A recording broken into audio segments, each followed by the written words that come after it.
जय जिनेंद्र फ्रेंड्स, कहानी की श्रृंखला में आज की कहानी का टाइटल है दोषी कौन। एक राजा ब्राह्मणों को लंगर में महल के आंगन में भोजन करा रहा था। राजा का रसोइया खुले आंगन में भोजन पका रहा था। उसी समय एक चील अपने पंजे में जिंदा सांप को लेकर राजा के महल के ऊपर से गुजरी। तब पंजों में दबे सांप ने अपनी आत्मरक्षा के लिए, अपना जीवन बचाने के लिए, चील से बचने के लिए अपने मुंह से जहर निकाला। और रसोइया जो कि ब्राह्मणों के लिए भोजन पका रहा था, उस लंगर में, उस भोजन में सांप के मुख से निकली जहर की कुछ बूंदें खाने में गिर गई। अब किसी को कुछ भी पता नहीं चला। फलस्वरूप वह ब्राह्मण जो भोजन करने आए थे, उन सबकी जहरीला खाना खाने से मृत्यु हो गई।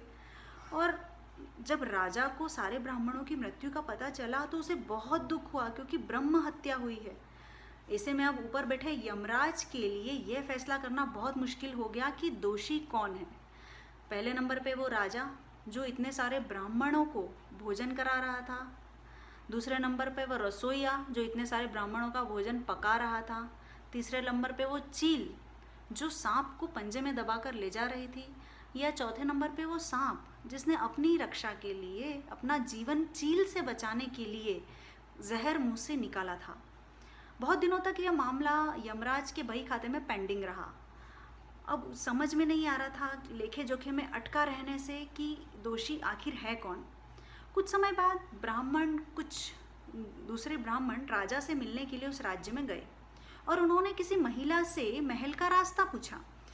उस महिला ने महल का रास्ता तो बता दिया, लेकिन रास्ता बताने के साथ साथ ब्राह्मणों से ये भी कह दिया, देखो भाई ज़रा ध्यान से जाना या ध्यान रखना, वह राजा आप जैसे ब्राह्मणों को खाने में जहर देकर मार डालता है।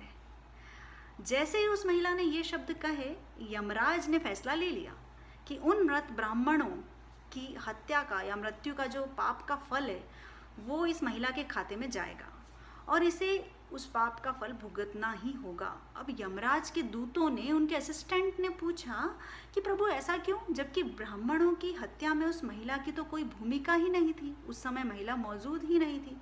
तब यमराज ने कहा कि देखो भाई, जब कोई व्यक्ति पाप करता है, बुरा काम करता है, तो उसे बहुत मज़ा आता है, अब आनंद मिलता है। पर उन मृत ब्राह्मणों की हत्या से ना तो राजा को आनंद मिला, उल्टा राजा को तो दुख हुआ। ना उस रसोइये को आनंद मिला, ना उस सांप को आनंद मिला और ना ही उस चील को आनंद मिला। हाँ, पर महिला को आनंद जरूर मिला। इसलिए राजा के उस अनजाने पाप कर्म का फल अब इस महिला के खाते में जाएगा। बस इसी घटना के बाद आज तक जब भी कोई व्यक्ति किसी दूसरे के पाप कर्म का बखान करता है, निंदा करता है, बुरे भाव से करता है और उस आनंद लेकर करता है, तब उस व्यक्ति के पाप का हिस्सा उस बुराई करने वाले के खाते में भी डाल दिया जाता है। अक्सर हम जीवन में सोचते हैं कि इतना कष्ट क्यों आया, मैंने ऐसा कौन सा कर्म किया जिसका मुझे ये फल मिला, सोचते हैं ना। फिर भी हमारे जीवन में इतना कष्ट आया, मैंने तो कुछ भी पाप नहीं किया। ये कष्ट और कहीं से नहीं, बल्कि लोगों की बुराई करने के कारण, उनके पाप कर्मों से आया होता है, जो बुराई करते ही हमारे खाते में ट्रांसफ़र हो जाता है। इसलिए सावधान रहें। जिस प्रकार सड़क पर चलते समय हम इस बात का ध्यान रखते हैं कि कोई दूसरा हमसे या हम किसी दूसरे से टकरा ना जाएं, ऐसे ही किसी के प्रति नकारात्मक भाव, निंदा भाव, इस बुद्धि के अपराध से हम स्वयं को निरंतर बचाते हुए रहना चाहिए। हमें अपना जीवन ऐसे ही व्यतीत करना चाहिए। हमें आदत डाल लेनी चाहिए कि हम किसी की निंदा तो नहीं कर रहे हैं, क्या किसी की बुराई करने में हमें मज़ा आ रहा है, आनंद हो रहा है। क्योंकि हमारे शब्द, हमारे कार्य, हमारी भावनाएं, ये विचार ही हमारे कर्म हैं। इसलिए इन कर्मों से डरें। ईश्वर तो माफ़ कर सकते हैं, पर कर्म नहीं।